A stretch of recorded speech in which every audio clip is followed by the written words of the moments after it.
Télévision Tanganyika. Télévision Tanganyika.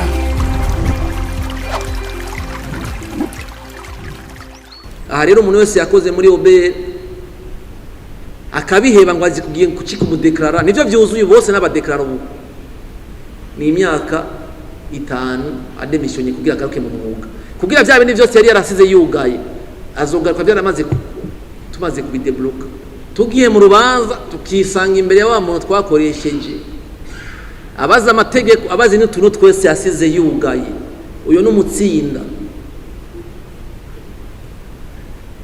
nko mu ibanki y'isi yose warakozeyo ubu ufise imyaka nk'itatu ine udasubira gukora muri projet yiwabo ukorera mugabo iyo amareta canke ikindi kintu kuko babazi ko ari ibindi byinshi cyane ushobora kudevola comme des secrets.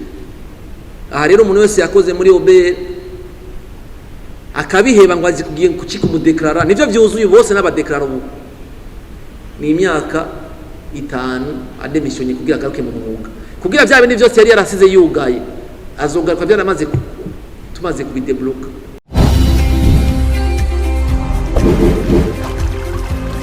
Télévision Tanganyika. Télévision Tanganyika.